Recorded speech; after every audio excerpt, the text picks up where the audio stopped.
అయితే మీరు వివేకానంద గురించి మాట్లాడుకున్నాం మనం. తప్పనిసరిగా మాట్లాడుకోవాలి. యువత అనగానే. ఆయన మెంటల్ ఫిట్‌నెస్, ఫిజికల్ ఫిట్‌నెస్ శారీరకంగాను, మానసికంగాను మనం దృఢంగా ఉండాలి అంటారు గదా! మీరు మీ మీ ప్రయాణంలో మీ బాల్యం నుంచి, యవ్వనం నుంచి మీ ప్రయాణంలో మానసికమైన ప్రయాణం కోసం మీరు పుస్తకాలు చదివారు, జ్ఞానాన్ని ఆశ్రయించారు, గురువుల్ని ఆశ్రయించారు.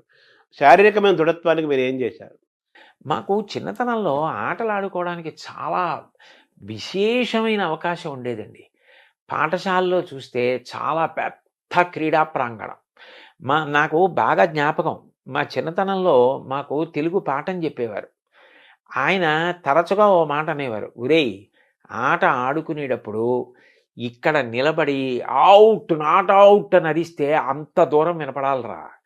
అలా అరిచి మాట్లాడితే రేపొద్దున్న సభలో 2 గంటలు మాట్లాడినా మధ్యలో మంచినీళ్ళు తాగవురా" అనేవారు.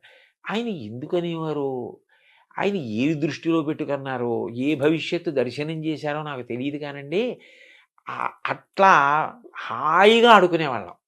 అంత సంతోషంగా ఆడుకునేవాళ్ళం. ఆ ఆటలు మాకు ప్రత్యేకంగా వ్యాయామము అన్న అవసరం లేకుండానే ఎంతో సంతోషంగా శరీరానికి ఒక రకమైన బలాన్ని ఇవ్వడంలో చక్కగా 4 చోట్లకి ప్రయాణం చేయడానికి, ఓ 2 గంటలు కూర్చుని మాట్లాడడానికి ఇబ్బంది లేని పరిస్థితిని కల్పించాయి. అయితే వయస్సుతో పాటు కాలక్రమంలో శరీరం శిథిలమవుతుందనుకోండి. ఇప్పుడు నాకు కొద్దిగా మోకాళ్ళ నొప్పులొచ్చాయి. అవి కాలంలో రావలసిందే. అదో ఆభరణం కాలంలో రాకపోతే ఆశ్చర్యం గానీ, వస్తే ఆశ్చర్యం లేదు. అవును. కళ్ళజోడొచ్చింది. కానీ ఇంతకాలం నుంచి శరీరం సహకరించింది అంటే, దానికి మేము ఆడుకున్న ఆటలు ప్రధానమైన కారణం. పిల్లలకి శరీర నిర్మాణంలో క్రీడలనేటటువంటివి ఎంతో ప్రాముఖ్యత వహిస్తాయండి. వాళ్ళకి అంతకన్నా సంతోషం ఇంకోటుండదు. అంటే పిల్లలను, యువతని తీర్చిదిద్దే ఒక బృహత్తరమైన బాధ్యత మీరు తీసుకున్నారు. ప్రభుత్వం గూడా మీకు చాలా గౌరవంగా, ఎంతో ప్రేమగా, వినయంగా మీకది అప్పజెప్పింది. అవును. అయితే మీరు చదువుకున్న కాలానికి కాలం మారుతోంది. విద్యా విధానం గూడా అంత అనుకూలంగా కనిపించట్లేదు గదా! ఈ ఆటల పట్ల ఎంతసేపటి చదువు, చదువు, చదువు లేదా ఎంసెట్టు లేదా సాఫ్ట్‌వేరు ఈ మాటలే వినిపిస్తున్నాయి తప్పితే చదువు, జ్ఞానము, సంగీతము, కళలు, ఈ ఆల్ రౌండ్ డెవలప్‌మెంటు, పరిపూర్ణ వ్యక్తిత్వ నిర్మాణము ఇవన్నీ గూడా దూరమవుతూ మీరంటే ఆటలు దూరమైనయి. చాలా దూరమవుతున్నాయి గదా! సో, యువత బాగా తయారవ్వాలి, బాల్యంలో మంచి ఒక పరిణామం ఏర్పడాలి అంటే ఆటలు చాలా ముఖ్యమైన కళలు ముఖ్యం గదా! ఈ వాతావరణం ముఖ్యమవుతున్న కాలంలో మీరు ప్రభుత్వానికి గాని, విద్యాశాఖలకు గాని మీరేమన్నా సూచిస్తారా? దాన్ని ఎలా తీసుకెళ్తారు? నేను పిల్లలకైనా, ప్రభుత్వానికైనా, ఉపాధ్యాయులకైనా, పాఠశాలల యొక్క యాజమాన్యానికైనా చెప్పాలి అనుకునే విషయం ఒక్కటేనండి. అసలు ముందు శరీరం అన్నది దృఢంగా ఉండి, శరీరం సహకరిస్తే అప్పుడు ఆ వ్యక్తి ఏదైనా చేయగలుగుతాడు. శరీరం దృఢంగా లేకపోతే అతను మానసికంగా ఎంత బలవంతుడైనా కార్యం చేయలేడు. మానసికంగా ఎంత ధైర్యం ఉన్నవాడైనా శరీరం సహకరించకపోయినా చేయలేడు. మనసుకి శిక్షణ ఉండాలి. మనసు ధైర్యంగా ఆటుపోట్లను ఎదుర్కోవాలి. శరీరం కార్యం చేయడానికి ఆరోగ్యవంతంగా సహకరించాలి. శరీరం సహకరించాలంటే 2 ఉండాలి. ఒకటి మంచి ఆహారం తినాలి. ఏదో రుచి కోసం కాదు. ఆహారం అనేది శరీర నిర్మాణానికి పనికొచ్చేదై ఉండాలి. అటువంటి ఆహారం తినడం మీద ఆభిముఖ్యం ఉండాలి. 2 వ్యాయామం లేకపోతే సంధిబంధాలు సడలిపోతాయి. అవి రేపొద్దున్న ఉపయోగపడవండి. ఓ 2 మైళ్ళు నడవవలసొస్తే నడవలేరు. ప్రయాణం చేయలేరు. ఎండలో నిలబడవలసొస్తే నిలబడలేరు. అట్లా ఉండకూడదు. శరీరం రాటు, పోటు తట్టుకుని సహకరించేదై ఉండాలి. అట్లా లేకపోతే వాడు ఎంత చదువుకోనివ్వండి. వాడు చాలా పెద్ద ఇంజినీర్ అయ్యాడండి. అయితే మాత్రం అతను ఎండలో ఒక అరగంట నించోలేకపోతే, ఓ 4 మైళ్ళ దూరం ఒక పూటంతా తిరగలేకపోతే, అతను ఎలా ఈ కార్యాన్ని సాధించగలుగుతాడు? మోక్షగుండం విశ్వేశ్వరయ్య గారు అంత వృద్ధుడైపోయిన తర్వాత కూడా ప్రధానమంత్రి అడిగారు అని చెప్పి విమానం ఎక్కి చాలా తక్కువ ఎత్తులో గంగానది అవన్నీ పరివాహక ప్రాంతాలన్నీ పరిశీలించి ఆనకట్టల నిర్మాణానికి సూచనలు చేశారు. అంత నియమబద్ధంగా, అంత ఆరోగ్యంగా ఉండేవారు. దానికి పూర్వం ఉన్న పెద్దలందరూ పాటించిన ఆహారం, వ్యాయామం ఈ 2 చాలా అవసరం. అవెంత అవసరమో మానసికంగా మనిషి ఏదైనా కష్టం వచ్చినప్పుడు తట్టుకోవడానికి సిద్ధంగా ఉండాలి. ఎందుకనంటే ఎప్పుడూ మనం అనుకున్నట్టు జరిగితే ఆశ్చర్యం ఏముంటుందండి? లోకంలో అన్నీ మనం అనుకున్నట్టు జరగవు. ఒక్కొక్కసారి మనం ఒకటి అనుకుంటాం, అది జరగదు. చతికిల పడకూడదు. ధైర్యంగా ముందుకెళ్ళాలి. దానికి పిల్లలకి మానసికంగా ఉత్సాహం కల్పించాలి. శారీరకంగా దృఢత్వం పొందడానికి ఆ అవకాశం కూడా కల్పించాలి. అంటే ప్రస్తుత విద్యా విధానంలో ఇంకొన్ని కాలేజీలు, కొన్ని స్కూల్స్‌లో ఏసీ బస్సులు, ఏసీ రూములు అంతా ఏసీమయమై సుఖమయమైపోయిన ఏదో స్టార్ హోటల్స్ లాగా ఉన్న వాతావరణంలో మీరన్నట్టుగా ఎండకు ఎండి, వానకు తడిసి, గాలికి తిరిగి ఆ ప్రకృతికి ఫేస్ చేసి అన్నిటిని తట్టుకోగలిగే మానసికంగా, శారీరకంగా తట్టుకునే శక్తి ఒకప్పుడు ఉండేది. అవునండి. దానికి దూరం అవుతున్నారు గదా! అవును. సో, మీరొక బాధ్యత గల ఒక క్యాబినెట్ మంత్రి హోదాలో మీరు వస్తున్నారు గాబట్టి, ప్రభుత్వాలకి అట్‌లీస్ట్ మన ఆంధ్రప్రదేశ్ ప్రభుత్వానికైనా గానీ, ఇవన్నీ అవసరం చాలా ఉంది గాబట్టి, మళ్ళీ ఒకప్పుడు వాతావరణానికి దగ్గర చేయాల్సిన అవసరం గూడా ఉందనిపిస్తుంది గదా! మీరు చెప్పిన అవునండి. మాటలు బట్టి. అవునవును. అవును. సో, ఇవి గూడా మీరు తెలియజేసే అవకాశం ఉందా? అయ్యో! తప్పకుండా. వారు నన్నంత ప్రేమగా మీరు మాకు సూచనలు చెయ్యండి అని అడిగినప్పుడు, ఇవి అవసరమో అని ఏది నేను నమ్మానో అది చెప్పడంలో తడబాటే ఉండదండి. తప్పకుండా చెప్తాను. అంటే తర్వాత మీకిచ్చినది గూడా మీకు ఎంతో మీకు బాగా గో సంరక్షణ ఇష్టమైన అంశం. యువత అంటే మీకు చాలా ఇష్టము. మీకు చాలా ఎంతో ఇష్టమైంది అంశమే మీకొచ్చింది అనుకోకుండా. అవునండి. అవును. ఇది మీ మనసుకి ఇష్టమైన అంశం. చెప్పాలనుకున్న అంశానికి దానికి ఒక అధికారికమైన ముద్ర పడింది అంతే. అవును. అవును. కదా! అవును. సో, అయితే మన ఈ పెంపకంలో యువతను బాల్యులను పిల్లల్ని తయారు చేసే క్రమంలో పెంపకం గూడా చాలా ఇంపార్టెంట్ కదా! అవును. అవును. అక్కడ గూడా ఇప్పుడు ఒకప్పుడు వాతావరణం లేదు గదా! లోపం జరుగుతోంది గదా! అవును. సో, దాన్ని మనం ఎలా అధిగమించాలి?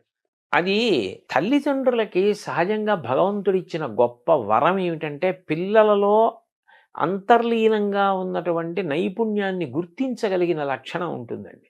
ఇప్పుడు సర్ ఆర్థర్ కాటన్ అంత గొప్ప ప్రాజెక్ట్ బ్యారేజ్ కట్టారు.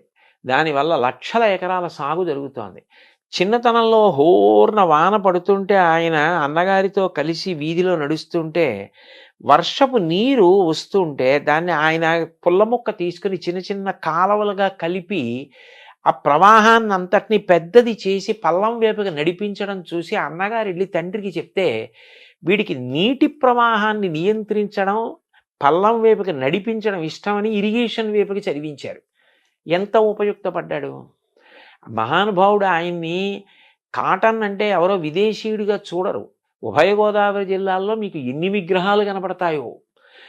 ఆయనకి ఒకసారి తర్పణ ఇస్తుంటే ఋషి సమానంగా కాటనే విని ఆశ్చర్యపోయారు పడవలోంచి. అంత గౌరవిస్తారు.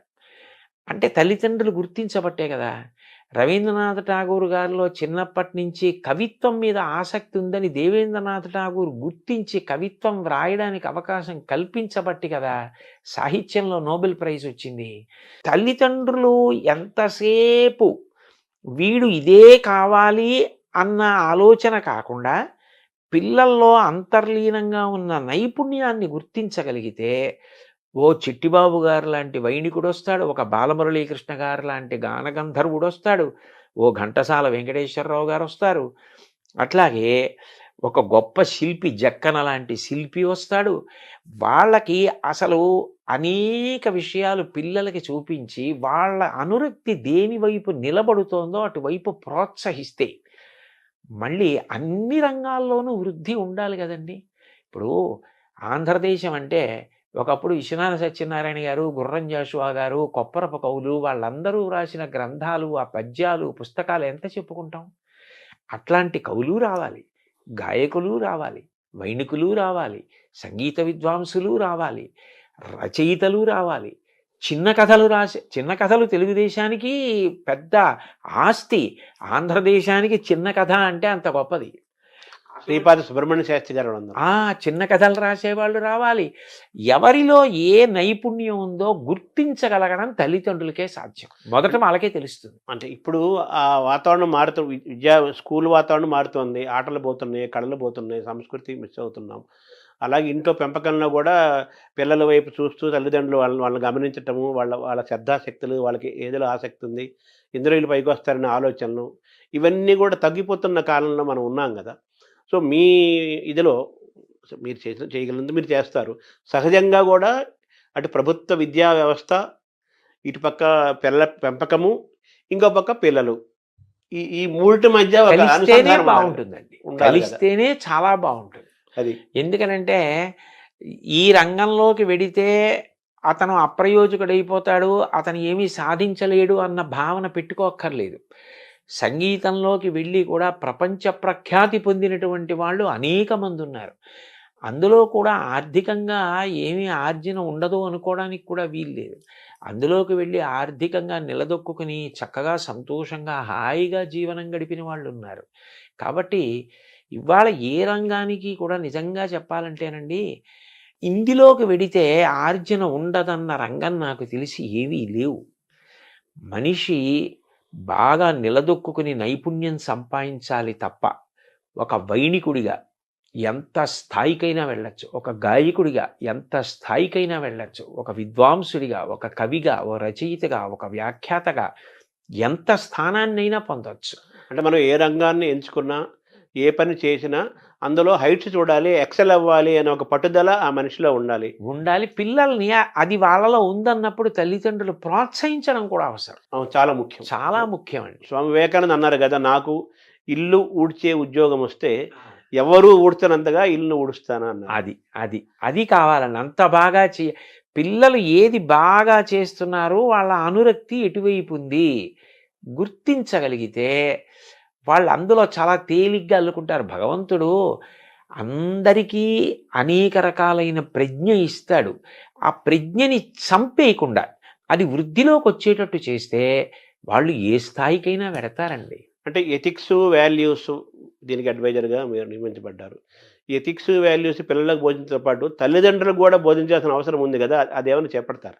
ముఖ్యం ఒక్కడి నుంచి స్టార్ట్ చేయాలంటున్నారు అసలు. తప్పకుండా అది పిల్లలకి చెప్పేటప్పుడే ఇప్పుడు మీరు అడిగిన ప్రశ్నకి జవాబుగా నేను చెప్తున్నది ఏదుందో అది తల్లిదండ్రులందరికీ నేను చేస్తున్న ప్రార్థనే. పిల్లల విషయంలో వాళ్ళకి దేని మీద అనురక్తి ఉందో దాన్ని గమనించండి. ఆ అనురక్తి వైపుకి వాళ్ళని నడిపించడం చాలా తేలిక. అట్లా నడిపిస్తే వాళ్ళు వృద్ధిలోకి వస్తారు.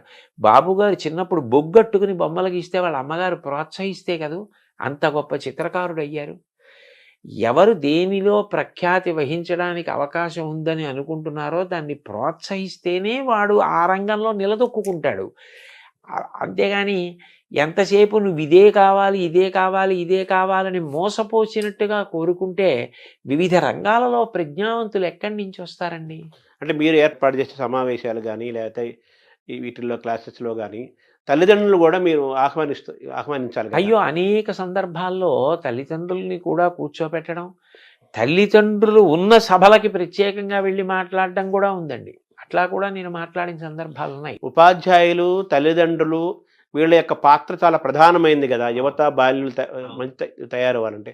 వాళ్ళందరినీ కూడా మీరు చేసే వర్క్షాపులు కానీ, రేపు భవిష్యత్తులో చేయబోయే కార్యక్రమాల్లో వీళ్ళందరినీ తప్పనిసరిగా తీరాలి, కలిపే ప్రయత్నం మీరు తప్పనిసరిగా చేస్తారు. అయితే ఇప్పుడు ఎథిక్స్, వాల్యూస్ అన్నారు. ఈ మాటలు వినటానికి ఇప్పుడు ప్రస్తుత కాలంలో ఇవి చాలా బరువుగాను, పెద్దగాను, సత్యదూరంగాను అనిపిస్తున్న మాటలు కదా. విలువలు ఏమంటున్నారు, ఎథిక్స్ అమ్ము అది అంటున్నారు. ఇది ఛాలెంజ్గా లేదా? దీన్ని మనం మళ్ళీ సొంతం చేసుకుంటాం? లేదండి, నిజానికి ఎందుకంటే మీరు ఒక్కటి ఆలోచించండి, మిగిలిన ప్రాణులన్నింటికీ కూడా ఒక్కటే ధర్మం, పశుధర్మం అంతే. దానికి నీతి పాటించాలి, నియమం పాటించాలి అని చెప్పలేరు. ఒక పెద్ద పులికి ఆకలేస్తే నిండు గర్భిణి అయి అప్పుడే ప్రసవిస్తున్నటువంటి ఒక లేడిని కూడా చెనకి తింటుంది. అది దాని ధర్మం. దానికి అహింస, దయ బోధించలేరు. మంచి గుణములన్నీ ఉండి తీరవలసింది ఎవరికి అంటే మనిషికి. మీరు ఒక్కటి ఆలోచించండి, నీతి అన్నది ఒక్కటి విడిచిపెట్టేస్తే ఎవరికీ భద్రత ఉండదు. ఎందుకనంటే ఏ క్షణాన ఎవరు ఎవరిని కాటేస్తారో, ఎవరు ఎవరిని మోసం చేస్తారో తెలియని పరిస్థితి ఉంటుంది. అభద్రతాభావం అన్నది ఉండిపోయిన నాడు, శాంతి లేని నాడు, ఎవరు ఎంత చదువుకున్నా, ఎవరు ఎంతంత పదవులలో ఉన్నా దాని వలన ఏది ప్రయోజనం? ఏదీ లేదు.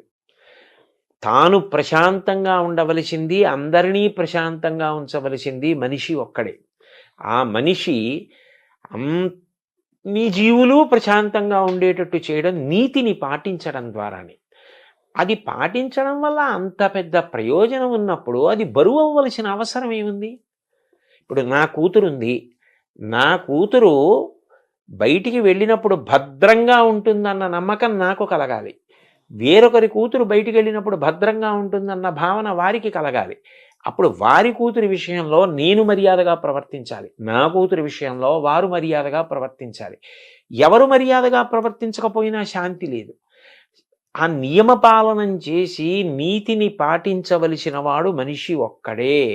ఎందుకనంటే ఒక ప్రాణి వేరొక ప్రాణి యొక్క విభూతిని వాడుకోదు. మహా అయితే ఆహారం కోసం తింటుందంతే.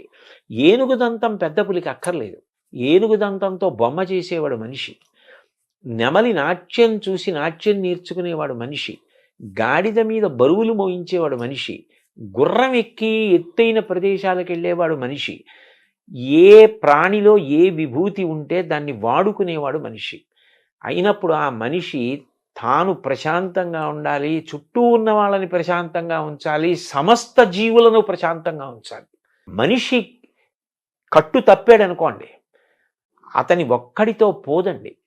ఏటికి వరదొస్తే ఒక ఊరికి ప్రమాదం, సముద్రానికి ఉప్పెనొస్తే పెను ప్రమాదం. అండ్ ఈ జీవ వైవిధ్యము, బయోడైవర్సిటీ అని మనం ఈరోజు ఇబ్బంది పడుతున్నాం కదా! దానికి మనిషి యొక్క మితిమీరిన స్వార్థము ఒక కారణం కదా! అందుకే ప్రతి విషయంలోనూ ఆ నీతి, స్వీయ నియంత్రణ చాలా అవసరం. సముద్రం నేను చెలియలి కట్ట దాటను అని ఓ నియమం పెట్టుకుని చేతకాని దానిలా కెరటం అక్కడి వరకు వచ్చి వెనక్కెడుతోంది. సముద్రం నేను ఎన్నాళ్ళు ఇలా ఉంటాను, ఏడాదికి ఒక్క 2-3 రోజులు నా ఇష్టం వచ్చిన చోట ఊళ్ళోకి ఎడతానంటే, అన్నేళ్ల నుంచి అలా నియమానికి సముద్రం కట్టుబడి ఉన్నప్పుడు కట్టుబడ్డానికి మనిషికి ఎందుకు కష్టం? అంటే ఒక్క మనిషి తప్ప మిగతా ప్రకృతి జంతువులన్నీ కూడా సహజంగా ప్రవర్తిస్తున్నాయి. మనిషే మారిపోతున్నాడు కదా! అంత మారిపోవలసిన అవసరం లేదండి. అదే. అయితే అతి తెలివితేటలు కూడా మంచిది కాదు. అదే. కాలం మారుతోంది, మేం మారుతున్నాం అంటూ ఉంటారు. కాలం మారడం అంటే కాలానికి ప్రధానం సూర్యచంద్రులు. సూర్యుడు తూర్పును ఉదయించడం మానేశాడా, పశ్చిమాన అస్తమించడం మానేశాడా? ఋతువులు 6 అలాగే ఏర్పడుతున్నాయి. శీతాకాలంలో చలేస్తోంది, హేమంత ఋతువులో మంచు పడుతోంది. ఎప్పుడు ఎలా ఉంటుందో అలాగే ఉంది. కాలం ఎక్కడ మారింది? కాలం ఏం మారలేదు. మనం మారి కాలం మీద నెట్టేస్తున్నాం. మారింది మనిషి ఒక్కడే మారాడు. కానీ ఆ మారడం మంచిగా మారితే పర్వాలేదు. మంచిని వదిలిపెట్టి మారకూడని రీతిలో మారి దాన్ని కాలం మీదకో ఇతరుల మీదకో నెట్టేస్తే తర్వాత ఆఖరణ ముప్పుని మాత్రం మనిషే మొట్టమొదట భరించవలసి ఉంటుంది. ఇప్పుడు మన కరోనాలు గానీ, ప్రకృతి వైపరీత్యాలని అటువంటివి. మనిషి దూరమవుతున్న కాలంలోకి మనం వచ్చేసాం. ఇప్పుడు ఎథిక్స్, వాల్యూస్ అంటే పిల్లలకి ఈతుకు చెప్పాలంటే మామూలుగా physics, chemistry, mathematics, economics, history ఇవన్నీ ఉన్నాయి. ఇవి మరి మన మన పాఠ్యాంశాల్లో తగ్గిపోతున్నాయి కదా! ఒకప్పుడు పెద్ద బాల శిక్ష అవన్నీ ఉండేవి, శతకాలు ఉండేవి. మనం తెలుగు వరకు మనం మాట్లాడుకుంటే, ఆంధ్రప్రదేశ్‌లో మాట్లాడుకుంటే, అవి కూడా విద్యా విధానంలోకి సిలబస్‌లోకి తీసుకురావాల్సిన అవసరం కూడా ఉంది కదా! అవి తప్పకుండానండి. ఎందుకనంటే ఏదైనా ఒకటి జ్ఞాపకం ఉండాలి అంటే మీకు పద్యం కన్నా తేలిక మార్గం ఇంకోటి ఉండదు. ఛందోబద్ధమైన పద్యం 4 మాటలు చదివితే జ్ఞాపకం ఉంటుంది. ఇప్పుడు మీరు నైతిక విలువల గురించో లేకపోతే వాళ్ళు జీవితంలో పాటించవలసిన మౌలికమైన నీతి గురించో మీరు ఎంత ప్రసంగం చేసినా అప్పటికి వాళ్ళు పట్టుకున్న కాలక్రమంలో అది విస్మృతికి గురైపోతుంది. ఒక పద్యం అనుకోండి, వాళ్ళకి ధారణలో ఉంటే వాళ్ళు ఎప్పుడు ఏ సందర్భాన్ని ఎదుర్కోవలసి వచ్చినప్పుడు పద్యం స్ఫురణకొస్తుంది. పద్యం స్ఫురణకొస్తే అందులో ప్రతిపాదింపబడిన విషయం గుర్తొచ్చి వాడు ఏది చెయ్యాలో ఏది చేయకూడదో నిర్ణయించుకుంటాడు. అందుకని అటువంటి పద్యాల సమాహారంగా కొంత పాఠ్యాంశంగా ఒక పాఠ్య ప్రణాళిక ఉండి తద్వారా ఈ నైతిక విలువలు పిల్లలు నేర్చుకోవడం అన్నదానికి అవకాశం కలిగితే బాగా స్పష్టత ఉంటుంది. పిల్లలు కూడా బాగా పట్టుకోగలుగుతారండి. వాళ్ళు ఊంచుకోగలుగుతారు, తెలుసుకోగలుగుతారు. అంటే ఇటువంటి విద్యా విధానం రావాల్సిన అవసరం ఉంది కదా! దాన్ని దూరమవుతున్నాం కదా ప్రస్తుతం ఉన్న వాతావరణం. అది దిద్దుకోవడమేనండి. అదే. దాన్ని దిద్దుకుని ఏది చేస్తే పిల్లలకి మంచి జరుగుతుందో అది చేస్తే సరిపోతుంది. తర్వాత గురు శిష్య పరంపర కూడా, గురు శిష్య సంబంధాలు అనేవి చాలా ముఖ్యమైనవి. ముఖ్యంగా పిల్లలకి, యూత్‌కి వాళ్ళకి ముఖ్యమైనవి కదా! ఇప్పుడు గురు శిష్య సంబంధాలు అంత ఆరోగ్యకరంగా లేవు. గురువు అనే మాట చాలా పెద్ద సుదూరంగా వినపడుతున్న మాట. మనకు పాఠాలు చెప్పే టీచర్లు కనిపిస్తున్నారు, లెక్చరర్స్ కనిపిస్తున్నారు, ప్రొఫెసర్స్ కనిపిస్తున్నారు గానీ, వాళ్ళని మార్గదర్శనం చేసే గురువు అనేవాడు పాఠాలు చెప్పిన వాళ్ళందరూ గురువులు అవ్వరు గదా! అవును. ఎవరైతే మార్గదర్శనం చేశాడో వాడు గురువు అవుతారు. మిగతా అంతా ఊరికే టీచర్లు, లెక్చరర్లు, ప్రొఫెసర్లు. గురువుల అవసరం ఈ జాతికి అవసరం ఉంది. నెక్స్ట్ ఒక ఉపాధ్యాయుడు, శిష్యుడు, విద్యార్థి, ఒక గురువు, ఒక విద్యార్థి మధ్య గురు శిష్య పరంపర సంబంధం చాలా గొప్పగా ఉండే కాలం నుంచి మనం వచ్చాం, ప్రయాణం చేశాం. ఇప్పుడు తల్లిదండ్రులు, పిల్లల మధ్య ఎలాగ సంబంధాలు కొంచెం తగ్గుతున్నాయో, గురు శిష్య సంబంధాలు కూడా మారుతున్న క్రమంలో ఉన్నాం గదా! మీ బాధ్యతలో గురు శిష్య సంబంధాలు పెంచాల్సిన అవసరం గూడా ఉంది. ఆ పట్ల గూడా కృషి జరగాలి గదా! జరగాలి. ఎందుకనంటే పాఠం చెప్పడం వరకే నా కర్తవ్యం తప్ప నా వ్యక్తిగత జీవితం పిల్లల్ని ప్రభావితం చేయడానికి వీల్లేదని చెప్పడం సాధ్యం కాదు. ఎందుకనంటే మీరు చూడండి, ఇది నేను కొత్తగా ఏదో చెప్తున్నది కాదు. చిన్న పిల్లల్ని పాఠశాలకు పంపిస్తారు. వాళ్ళు పాఠశాల నుంచి వచ్చేసి ఓ తువ్వాలో, ఓ పొడుగైన బట్టో, ఓ చీరలా చుట్టుకుని, ఓ సుద్దముక్క కట్టుకుని, పాఠశాలలో టీచర్ గారు పిల్లల్ని ఎలా పిలుస్తారో అలా వాళ్ళు రకరకాల పేర్లతో పిలుస్తూ ఆ టీచర్ని అనుకరిస్తారు. బోర్డు మీద రాస్తున్నట్టు, ఏయ్ SIT down, don't make noise అని ఆ పిల్లలు ఎవరో ఉంటారు స్కూల్లో, ఏ హంసిని డోంట్ టాక్, అలా ఆ టీచర్లో పరకాయ ప్రవేశం చేసి వీళ్ళు టీచర్ని అనుకరిస్తూ ఇంట్లో టీచర్ ఆటను ఆడుకుంటారు. ఇంట్లో టీచర్ ఆట ఆడుకోని పిల్లలు నేను చూడలా. ప్రతి పిల్ల ఆడుతుంది. అంటే అంత తొందరగా చిన్నప్పటి నుంచి ప్రభావితం చేసేది ఎవరు అంటే పాఠం చెప్పేటటువంటి గురువు. గురువు వ్యక్తిగత జీవితం కూడా శిష్యుడి మీద అంత ప్రభావం చూపిస్తుంది. ఆయన నైతిక విలువలు, ఆయన మార్గదర్శనం చేసే విధానం, ఆయన ఉద్దాన పతనాలు ఎదుర్కొన్న తీరు, ఆయన ఎలా విలువలకు కట్టుబడతాడు అన్నది పిల్లల్ని చాలా ప్రభావితం చేస్తుంది. అందుకని మనం ఏ వస్తువుని ముట్టుకుంటున్నాము అన్నదాన్ని బట్టి ముట్టుకుంటున్న వాడికి కూడా దానికి తగినటువంటి రీతిలో ఉండవలసిన అవసరం ఉంటుంది. అందుకని గురువులు కూడా పిల్లలు సక్రమంగా ప్రభావితులయ్యేటట్టుగా వ్యక్తిగత జీవితంలో క్రమశిక్షణ పాటించడం అవసరం అయి ఉంటుందండి.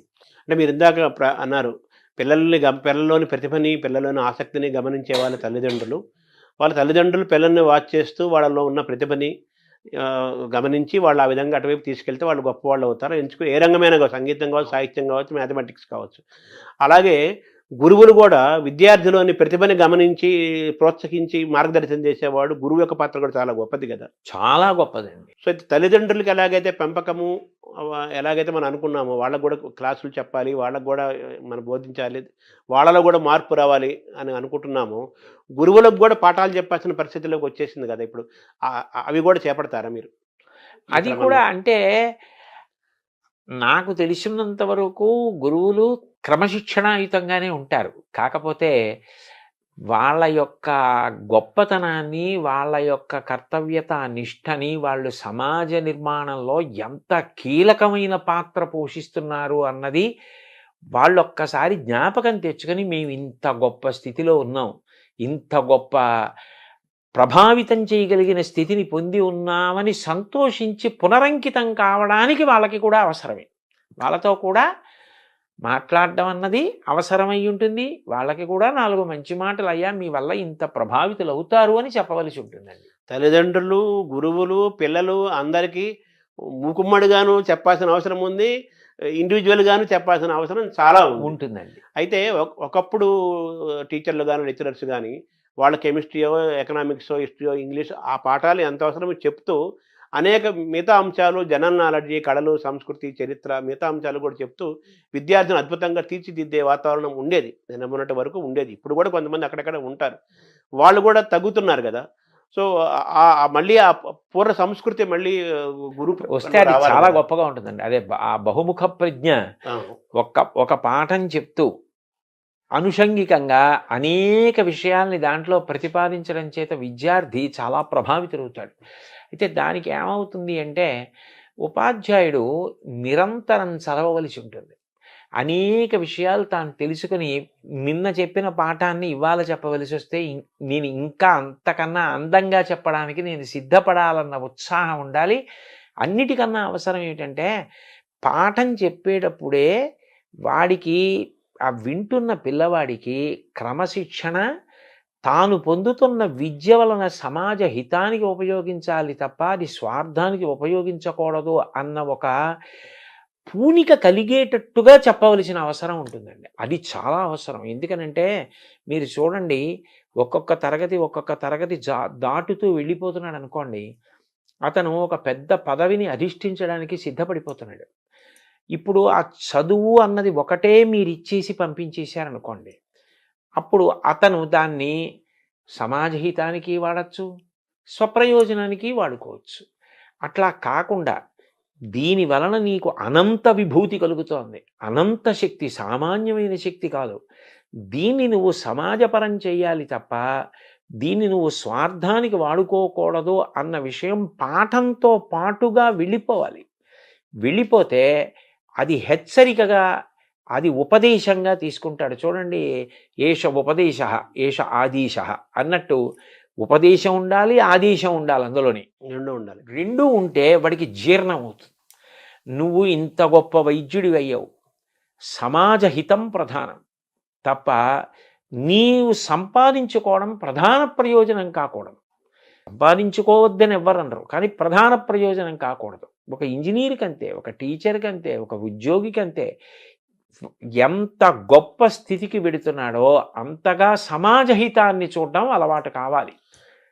ఆ కోణం రావాలండి. ఈ ప్రయాణంలో జాతి నిర్మాణంలో, సంస్కృతి యొక్క పరిరక్షణలో, వికాసంలో భాష యొక్క పాత్ర, ప్రభావం దాని చాలా పెద్దది, గొప్పది, ముఖ్యమైనది కదా.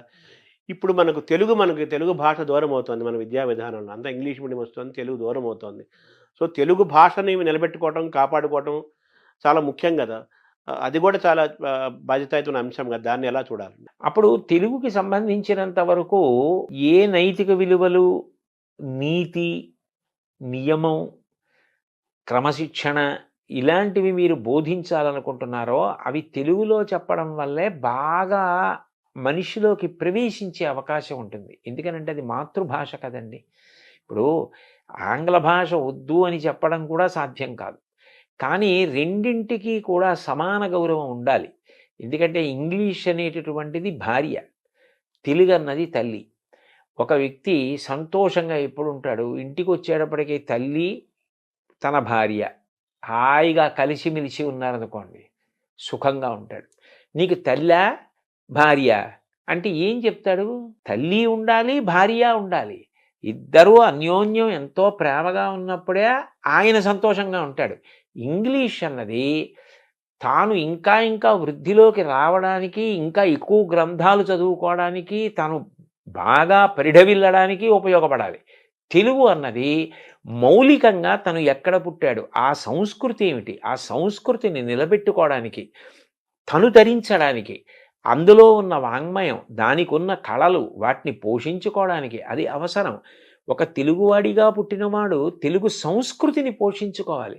సంస్కృతి పోయిందనుకోండి అర్థమే లేదు, మూలమైపోయినట్టు. ఆ సంస్కృతిలో భాష భాగం కాదు, ప్రధానమైన భాగం కాదు. కాబట్టి తెలుగు అనేటటువంటిది ఈ నైతిక విలువల బోధనకి తెలుగులో ఉంటే పిల్లలకి తేలికగా అర్థమవుతుంది. ఇప్పుడు మీరు ఆంగ్ల భాషలో ఏదో వేమన శతకం చెప్పడం కన్నా, ఆంగ్ల భాషలో సుమతీ శతకం చెప్పడం కన్నా, సుమతీ శతకాన్ని తెలుగులో చెప్పడం ఎంత తేలిగ్గా ఉంటుంది. సుమతీ శతకం తెలుగులో చెప్పు, షేక్స్పియర్ గురించి ఇంగ్లీష్లో చెప్పు, ఎవరు కాదంటే సరిపోయింది. కబీర్ గురించి హిందీలో చెప్పు. అందుకని నీతి, నియమం ఇలాంటివి చెప్పవలసి వచ్చినప్పుడు తెలుగులో చెప్పడమే అందం. అంటే 1వ తరగతి నుంచి ఇంటర్మీడియట్ వరకు సరే ఇంగ్లీష్ అవసరము, సమాజం, ఉద్యోగము అవసరం, ఎవరు కాదంటం లేదు. అదేం కొత్త విషయం ఏం కాదు. ఇంగ్లీష్ తెలిగు వాళ్ళకి కొత్తదేం కాదు. అవునండి. సర్వేపల్లి రాధాకృష్ణను ఆయనకంటే ఎవరున్నారు గురువు? మరి ఆయనకి ఎంత ఇంగ్లీష్ వచ్చు, తమిళ్ వచ్చు, చాలా భాషలు వచ్చు కదా. పివి నరసింహరావు ప్రధానమంత్రిగా చేశాడు, ఆయనకి ఎన్ని భాషలు వచ్చు. అవునండి. ఎన్ని భాషలే నేర్చుకోవాలి, కానీ మన తల్లి భాషను కాపాడుకోవాలి. మీరు ఎథిక్స్ అవన్నీ బాగా చేరాలంటే మాతృభాషలన్నీ బాగా చేరతాయి. కాబట్టి కనీసం 1వ తరగతి నుంచి ఇంటర్మీడియట్ వరకు తెలుగు కంపల్సరీగా ఒక సబ్జెక్టుగా ఉండాలి.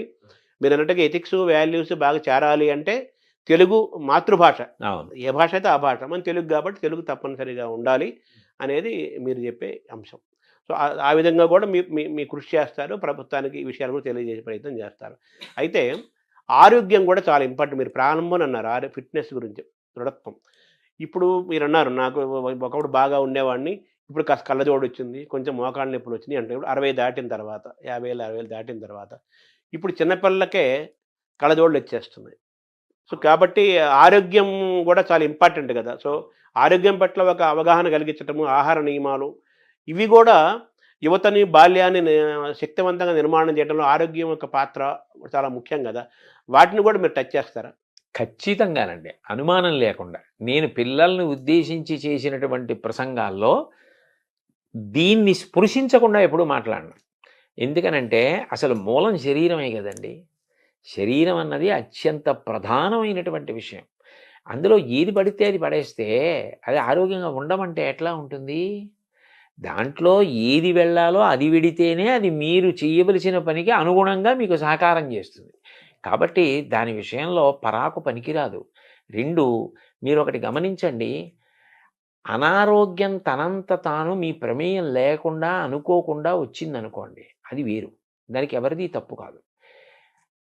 ఆరోగ్యం మీద ప్రభుత్వం కోటాను కోట్ల రూపాయలు ఖర్చు పెట్టవలసిన అవసరం లేకుండా పౌరులు ఎవరికి వారు ఆరోగ్యంగా ఉండడం పట్ల జాగ్రత్త వహించడం అలవాటై జాతి గౌరవంగా ఆరోగ్యంగా ఉండడం అలవాటు చేసుకుందనుకోండి, వైద్య ఆరోగ్య శాఖ మీద ఎంత ఖర్చు తగ్గుతుందంటారు?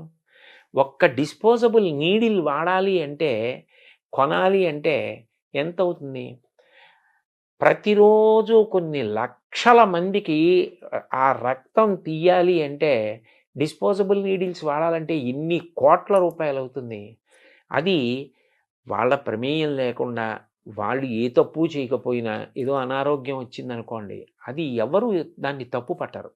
కానీ తను తినకూడనివి తినడం, తను త్రాగకూడనివి తాగడం, తను వ్యసనపరుడు కావడం, తను వ్యాయామం చేయకపోవడం, 4 అడుగులు నడవకపోవడం, వయస్సులో ఉండి 1 కిలోమీటర్ కూడా పరిగెత్తకపోవడం, అసలు సంధిబంధముల పట్ల జాగ్రత్త లేకపోవడం, దాని వలన అనారోగ్యం తెచ్చుకోవడం, వేలకి వేలు లక్షలకి లక్షలు ఖర్చు అయిపోతూ ఉండడం, ఇదంతా నిరర్ధకమైన విషయం కదా.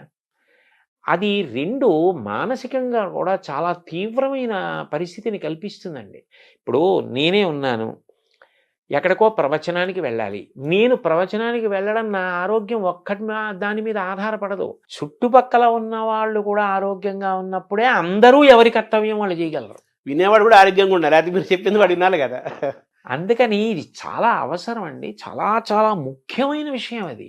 సో విద్యాశాఖ, సాంస్కృతిక శాఖ, క్రీడా శాఖ, ఇన్ని శాఖల మధ్య సమన్వయం చేసుకుంటూ వెళ్ళాలి మీరు. అంత బాధ్యత గల పాత్రలోకి మీరు పోషించాల్సి వస్తుంది. అంటే నేను పోషించడం మీరంటే సలహా చెప్పడం వరకు మీ వరకు మీ మనసులో ఒక ప్రణాళిక అది అక్కడ వరకు. ఇవి అన్నీ కూడా విద్యార్థుల విషయంలో అత్యంత అవసరమైన విషయాలండి. నా వరకు నాకైతే విద్య నేర్పుట అన్న మాటలో పిల్లాడికి చదువు చెప్పడం, పుస్తకాల్లో ఉన్న విషయం చెప్పడం ఒక్కటి కాదు అని నేను బాగా నమ్ముతాను. ఒక పిల్లవాడు శారీరకంగా పెరగడం, మానసికంగా పెరగడం, నీతి నియమాలు తెలిసి ఉండడం, భగవంతుడు వాడికి ఏ తెలివితేటలు ఇచ్చాడో ఆ తెలివితేటల్లో వాడు చాలా బాధ్యత కలిగిన పౌరుడు కావడం. విద్య, ఆరోగ్యము, క్రీడలు, కళలు, చరిత్ర, సంస్కృతి, మానసిక, శారీరక, సామాజిక అన్ని రకాల వైభవాన్ని వాడు పొందాలి. పొందితే అమ్మో, లేకపోతే తరం మారేటప్పటికీ దేశం ఇంకా ఉన్నతిని పొందాలి. కానీ దేశం పతనం వైపుకి వెడితే ఎక్కడో తేడా జరుగుతోంది, ఎక్కడో దోషం జరుగుతోందని గుర్తు కదండి. ఆ విషయంలో ఎంతో జాగ్రత్త తీసుకోవలసిన అవసరం ఉంది కదా. సో ఇన్ని శాఖల మధ్య సమన్వయం జరగాలి, ఉండాలి. అది మనం చేసేది కాదు. అన్ని సమన్వయాలు మనం చేయలేము. ప్రభుత్వం మనం ఎంతవరకు అంటే దీని అవసరాన్ని మనం నమ్మినది ఏదో అది త్రికరణ శుద్ధిగా చెప్పడం వరకు మన కర్తవ్యం. ఈ క్రమంలో ప్రభుత్వము, ప్రజలు ఇద్దరూ భాగస్వామ్యం ఇవ్వాలి కదా. కేవలం ప్రభుత్వం కాదు కదా, ప్రజలు అవ్వాలి కదా. ఇందులో సంకుచిత దృష్టి వదిలిపెట్టాలండి. ఎంత వదిలిపెట్టాలి అంటే, చాగంటి కోటేశ్వరరావు గారు ఇవాళ ఏదో పదవిని ఆశించి వెళ్ళిపోయాడు, ఇలాంటి అక్కర్లేని ఆలోచనల కన్నా ఆయన వయసుని ఆయన దృష్టిలో పెట్టుకుని పిల్లలకి 4 మంచి మాటలు చెప్పడం కన్నా, నలుగురు పిల్లలకి నా జీవితం పనికొస్తే, నా శ్వాస పనికొస్తే అంతకన్నా నాకు సంతోషం ఏమిటని వెళ్ళాడని అర్థం చేసుకోగలిగిన విషయంగా ఇతరులు కూడా జాగ్రత్త పడాలి. అందరూ సంకుచిత బుద్ధిని విడనాడి పిల్లల విషయంలో మాత్రం చేతులు కలిపి ఒకటిగా నిలబడితేనే జాతి నిర్మాణం జరుగుతుంది. అంటే ఒకప్పుడు మనం తల్లిదండ్రుల గురించి మాట్లాడుకున్నాము, గురువుల గురించి మాట్లాడుకున్నాము. ఒకప్పుడు మనకు అమ్మమ్మలు, బామ్మలు, పెద్దవాళ్ళు భారత, భాగవత, రామాయణ కథలు చెప్పేవాళ్ళు. అది కూడా మనం దూరం అవుతున్నాం కదా! సో, వాళ్ళని కూడా మనం ఇన్వాల్వ్ చేయాలి. తాతల్ని, అమ్మమ్మల్ని, నాయనమ్మల్ని కూడా. అయ్యో! అసలు నిజానికి నా దృష్టిలో అయితే తాతగారి పక్క మనవడికి విశ్వవిద్యాలయం. అదే. తాతగారు మనవడిని పక్కన పడుకోబెట్టుకుని వాణ్ణి గుండెల మీద జోకొడుతూ తాతగారు చెప్పినటువంటి కథలే ఉన్నాయో మనవడికి జీవితాంతం జ్ఞాపకం ఉండిపోతాయి. ఆయన అనుభవజ్ఞుడు. జీవితంలో ఎన్నో ఎత్తుపల్లాలు చూసినవాడు. అటువంటి తాత పక్కన పడుకుని తాతగారు చెప్పిన మాటలు వినడం మనవడికి జీవితంలో గొప్ప అదృష్టం. తాతగారు చెప్పిన మాటలు వినాలి, తాతగారి పక్కన కూర్చోవాలి, నాయనమ్మ పక్కన కూర్చోవాలి. ఎందుకు వచ్చాయండి రామాయణ, భారత, భాగవతాలు? అవన్నీ ఏవో సంకుచితమైనవి అని అనుకోకూడదు. పొగట్టకి లొంగిపోయి ఎంత శక్తి ఉన్నవాడైనా శల్యుడు ఏమైపోయాడు? ఆనాడు భారతదేశంలో కృష్ణుడు ఎంత గొప్ప సారథో శల్యుడు అంత గొప్ప సారథి. కానీ పొగట్టలకి లొంగిపోయి చిట్ట చివరికి శల్య సారథ్యం అన్న అప్రతిష్ట తెచ్చుకున్నాడు. నీకు ఎంత శక్తి ఉన్నా పొగట్టలకి లొంగిపోయే బలహీనత ఉంటే అలా అయిపోతావనడానికి ఇంకా శల్యుడి కన్నా ఉదాహరణ ఎవరుంటారు? ఎలా మహాభారతం పనికిరాని గ్రంథమైంది? ఏది ఎవరికి ఎంతవరకు అవసరమో అంతవరకు దాన్ని అంత అందంగా చెప్పడంలో కృతకృత్యులం కావాలి. అంతేగాని ప్రతిదాన్ని విమర్శించడంలో, ప్రతిదాన్ని తక్కువ చేయడంలో మనం గొప్పవాళ్ళం అయిపోతామా? అవ్వం. సమస్యకు పరిష్కారం కావాలి కానీ సమస్యను మధ్య మాట్లాడుకోవడం. పిల్లల విషయంలో పిల్లలకి ఏది చెప్పి ఎలా చెప్తే వాళ్ళు వృద్ధిలోకి వస్తారన్నది చాలా ప్రధానం. వాడు నీతి నియమాలు పాటించాలి. వాడు మంచి విద్యార్థిగా తయారైతే తల్లిదండ్రులకి బాసట, అన్నదమ్ములు, అక్క చెల్లెళ్ళు, ఆ వీధిలో ఉన్నవాళ్ళు, ఆ ఊళ్ళో ఉన్నవాళ్ళు, ఆ దేశంలో ఉన్నవాళ్ళు, ప్రపంచం ఎంత సంతోషిస్తుందండి ఒక్క వ్యక్తి అలాంటి వాడు తయారైతే.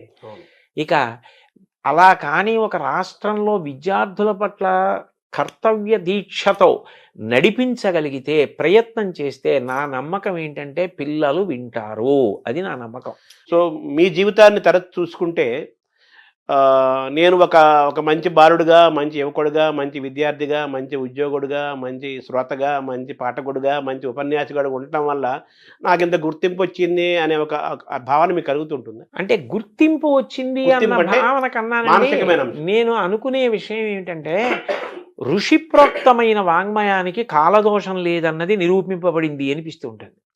ఎందుకనంటే నేను చాగంటి కోటేశ్వరరావు గారు అనేటప్పటికీ ఓ పంచి కట్టుకుని ఓ ఉత్తరీయం వేసుకుని ఏదో రామాయణమో, భారతమో, భాగవతంలో చెప్తున్నటువంటి వ్యక్తి అని లోకంలో ఒక ముద్ర. నేను ఉద్యోగానికి వెళ్ళినప్పుడు ప్యాంటు షర్టు వేసుకునేవాడిని.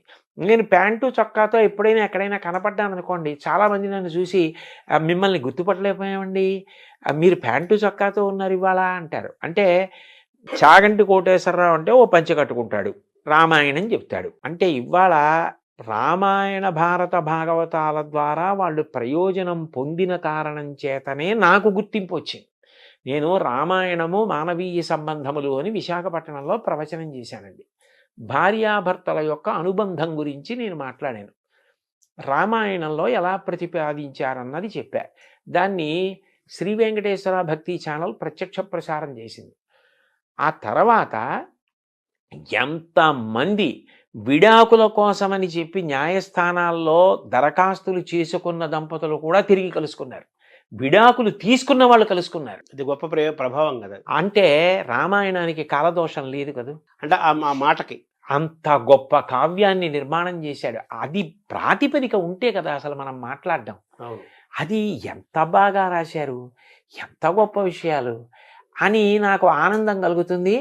అవి ఈ జన్మలో భగవంతుడు వాటిని ముట్టుకోవడానికి, వాటిని చదువుకోవడానికి, వాటి మీద అంత నమ్మకం కలగడానికి, అంత నమ్మకంతో చెప్పడానికి నాకు ఒక ధృతిని ఇచ్చాడని సంతోషిస్తూ ఉంటానండి.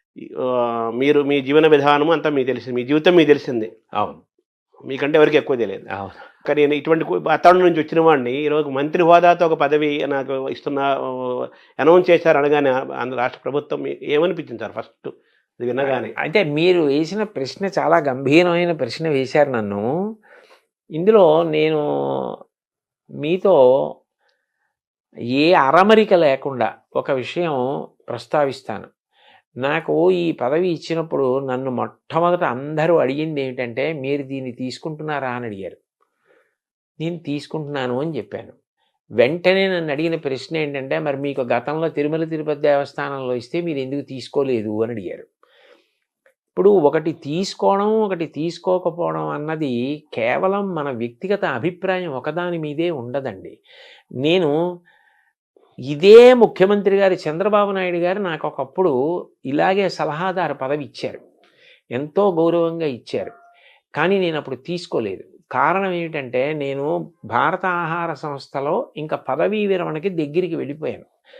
ఆ సందర్భంలో ఇంక నాకిప్పుడు మారి ఇంకొక చోటుకెళ్ళి మళ్ళీ ఇక్కడ పదవీ విరమణ చేయడానికి కాగితాలు పెట్టుకోవడం ఇవి ఇబ్బందొచ్చేస్తుందని నేను ఆ సమయంలో వెళ్ళలేదు. వెళ్ళకుండా నేను ఉండిపోయాను. ఆ పదవి నాకొద్దండి అని చెప్పేశాను. రెండవసారి నాకు జగన్మోహన్ రెడ్డి గారు ముఖ్యమంత్రిగా ఉన్న కాలంలో తిరుమల తిరుపతి దేవస్థానం ధర్మ ప్రచార పరిషత్తుకి సలహాదారుగా ప్రకటించారు. ప్రకటిస్తే నేనప్పుడు వద్దని చెప్పాను. ఎందుకు చెప్పానంటే, అప్పటికి నాకు 7, 8 నెలల వరకు కూడా ఈ ఉపన్యాసాలకి నేను తేదీలు ఇచ్చేసున్నారు. ఇచ్చేసి ఉన్నాను. అది ఒక్కొక్క సబ్జెక్ట్ ఏమవుతుందంటేనండి 30 రోజులు అలా చెప్పే ఉంటాయి. అవి చాలా పెద్ద పెద్ద సబ్జెక్ట్స్ చెప్పవలసినవి ఉన్నప్పుడు ఇంకా ఖాళీ ఉండదు. అప్పుడు నేను ఒక సమావేశం పెడితే వెళ్ళలేను. నాకే తెలుసు ఆ విషయం. నేను అది కూడా ఎక్కడో ఉంటాను. అనంతపూర్‌లో 4 రోజులుండి సమావేశాలు చెప్పి అక్కడి నుంచి బళ్ళారి వెళ్ళొచ్చు, లేకపోతే శ్రీకాకుళం వెళ్ళొచ్చు. ఈ పక్కనే వెళ్ళాలని నియమం ఏమి ఉండదు. అప్పుడు అకస్మాత్తుగా ఓ సమావేశం పెట్టి మీరు రండి అంటే నేను రాలేనండి అని చెప్పాలి. ఇప్పుడు దేనికి తీసుకున్నట్టు ఆ పదవి? నేను వెళ్ళలేనన్న విషయం నాకు తెలుసు. వాళ్ళు నన్ను అడిగింది ఏమిటి? సలహా చెప్పండి ఏదైనా అని అడిగారు. నేను ఏం చెప్పానంటే, దానికి నాకు పదవి వద్దండి. కారణం ఏమంటే, నేను ఇంత ఒత్తిడిలో ఉన్నాను. నేను రాలేను సమావేశాలకి. నా వలన నిజంగా మీకు ఏదైనా సలహా కావాలి అంటే పదవే అక్కర్లేదు. మీరు నాకు ఫోన్ చేసినా నేను చెప్పగలిగిందైతే చెప్తానండి అని చెప్పా. అట్లాగే నేను చెప్పిన ప్రవచనాలు వెంకటేశ్వర భక్తి ఛానల్ వారు ఎన్నో సంవత్సరాలుగా వేస్తున్నారు. నేనెప్పుడు వాళ్ళు ఏది అడిగినా నేను చెప్పినవి వాళ్ళకిచ్చా. నేను ఎవరి దగ్గర పైసా పుచ్చుకోను. అందుకని అప్పుడు ఆ పదవి తీసుకోలేదు. ఇప్పుడు పదవీ విరమణ చేసేశాను.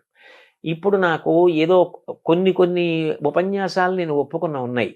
కానీ నేను దీని గురించి ఒక స్పష్టత వచ్చి పిల్లలకి చెప్పడానికి నేను కాలాన్ని ప్రణాళిక చేసుకోవడానికి నాకు అవకాశం ఉన్నటువంటి సమయం. అందుకని ఇది అంగీకరించాను. కానీ యథార్థానికి నాకు ఈ స్థాయి కావాలి, ఆ స్థాయి కావాలని నేను అడగలేదు.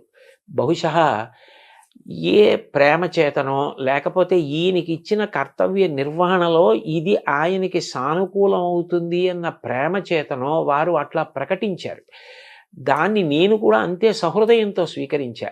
కానీ నా ప్రధానమైన ఉద్దేశ్యం మాత్రం ఒక్కటే. నేను పిల్లలకి ఉపయోగపడగలిగిన 4 మంచి మాటలు పిల్లలకి చెప్పగలిగిన నా వల్ల ఒక్క పిల్లవాడు తన మార్గాన్ని మార్చుకుని చెడు వైపుకు వెడుతున్న పిల్లవాడు ఇది చెడు వద్దు అని మారగలిగిన నీ దేశానికి గొప్ప సేవ చేసినట్లు భావిస్తా. ఎందుకనంటే మీరు ఆలోచించండి, ఒక్క పిల్లవాడు గాడి తప్పి ఒక తప్పు వైపుకు వెళ్ళిపోతే వాడు రేపొద్దున్న ఎంత పెద్ద నేరస్తుడవుతాడో, ఎంత ప్రమాదకరమైన వ్యక్తి అవుతాడో, వాడి వల్ల దేశానికే ఎంత అప్రతిష్ట వస్తుందో. నేను చెప్పిన మాటలు ఒక్క పిల్లాడినటువంటి మార్గం నుంచి తప్పించగలిగాయి అనుకోండి. మా అమ్మ 9 నెలలు కష్టపడి కని ప్రసవ వేదన పొంది నన్ను ప్రసవించినందుకు నా జన్మకి సార్థక్యం. ఒకటి మాత్రం నేను మనసు విప్పి త్రికరణ శుద్ధిగా చెప్తున్నాను శర్మగారు మీకు, నేను బ్రతికినంత కాలం బ్రతకను. ఎందుకనంటే 65 ఏళ్ళు వచ్చాయి. ఇంకో 65 ఏళ్ళు మాత్రం ఒక్కనాటికి బ్రతకను. నాకు ఎంతో ఓపిక ఉండే కాలం మహా అయితే ఇంకొక 6 ఏళ్ళు 7 ఏళ్ళు. ఆ తర్వాత శరీరం శిథిలం అవడం అనేది సహజంగా ఉంటుంది. ఇంత ఓపిక కూడా ఉండదు. ఇంతకాలం నయా పైసా ఆశించకుండా ఆధ్యాత్మిక ప్రవచనాలు చేశా. నా కోరిక ఏమిటంటే ప్రవచనాలు మానేస్తానని కాదు, కానీ 10 మంది పిల్లలకి నేను ఉపయోగపడగలిగితే, తల్లిదండ్రులకి, కుటుంబాలకి, ప్రభుత్వాలకి, దేశానికి నేను ఇంతకన్నా ఏ సేవ చెయ్యాలి? నాకు భగవంతుడు వాక్కునిచ్చాడు. ఆ మంచి మాటలు నేను పిల్లలకి చెప్పి 10 మంది పిల్లల్ని బాగు చేయగలిగితే ఈ దేశంలో పుట్టినందుకు, ఈ దేశమాత రుణం తీర్చుకోలేను కానీ ఆ తల్లి వీడు నా కడుపున ఈ దేశంలో పుట్టినందుకు వీడు త్రికరణ శుద్ధిగా భవిష్యత్ తరాల కోసం తాపత్రయపడ్డాడని భరతమాత సంతోషిస్తే నాకు చాలు. అదే 10,000. అదే 10,000. దాని కొరకు అంగీకరించాను కానండి. నిజానికి ఇతర విషయాలు వాళ్ళు ప్రేమతోటి గౌరవంతోటి ఇది బహుశः ఈయనకి ఉపయోగపడుతుందని కల్పించిన స్థానం అని నేను అనుకుంటున్నాను. దానివల్ల మీకు సహజంగా తీసుకున్నారు తప్ప దాన్ని. నేను ఎవ్వరిని ఇది ఇవ్వండి అని ఎప్పుడు అడగలేదండి. అది కూడా కేంద్ర మంత్రి హేమరెడ్డి హోదా అన్నా కదా, దాన్ని సహజంగా తీసుకున్నారు కానీ దానికే మీరు వేరే అది వస్తుందని ఇది తీసుకోలేదు. అదే. ఇది చెయ్యాలి కాబట్టి ఒప్పుకున్నాను అంతే. వాళ్ళు ఏదో ఒక అవిభాజ్యం నిర్మాణం అని. ఏర్పరిచారని. అయితే మీ కార్యక్షేత్రము ఎలా ఉంటుంది? తర్వాత మీ ఏ స్వేచ్ఛతో మీరు ప్రవచనాలు చెప్పటము, గో సంరక్షణ ఏం నడుస్తూనే అయ్యో ఉంటాయి. అది ఇప్పుడు అకస్మాత్తుగా పూజ పూర్తయితే అక్షతలు నీళ్లు వదిలేసినట్టు వదిలేసేది కాదు కదండి. అది నా అవును. సప్తధాతువుల్లో జీర్ణమైపోయిన విషయం. అవును. అది నాకు ఎంతో సంతోషకరం. అది నేను వదిలిపెట్టేయలేను. నేను ఎప్పుడూ భగవంతుణ్ణి ప్రార్థన చేసేది కూడా ఒకటే. నేను ఒక ప్రవచనం చేసేటప్పుడు నా దృష్టి అన్య విషయాల వైపుకి వెళ్ళదు. ఎప్పుడైనా పూజ చేసేటప్పుడు వెళ్ళొచ్చేమో, జపం చేసుకునేటప్పుడు వెళ్ళొచ్చేమో, ప్రవచనం చేసేటప్పుడు కుదరదు. ప్రవచనం చేసేటప్పుడు దాని మీదే ఉంటుంది దృష్టి. అంటే ప్రవచనం చేసేటప్పుడు నేను వెళ్ళిపోగలిగితే భగవంతుని వైపే దృష్టి పెట్టి వెళ్ళిపోతానని నాకు ఒక పెద్ద ఆశ. అలాంటిది నేను ప్రవచనాలు వదిలేస్తానని ఎలా అనుకుంటాం? వదలలేను. కానీ నేననేది ఏంటంటే ప్రవచనానికి విద్యార్థులకి సంబంధం లేదని అనుకోకూడదు. నేను మొన్న విశాఖపట్నంలో ప్రవచనానికి వెళుతుంటే బోలెడంతమంది పిల్లలు ఉన్నారు. నేను ఎందుకో వచ్చారు లా ఉందనుకుని సభలోకి వెళ్ళిపోయారు. రెండో రోజు కూడా సభలోకి వెళుతుంటే పిల్లలు అందరూ ఉన్నారు. నేను అందులో ఒక అమ్మాయిని పిలిచి అడిగా, అమ్మాయి ఏమి నువ్వు వచ్చావు అని అడిగాను.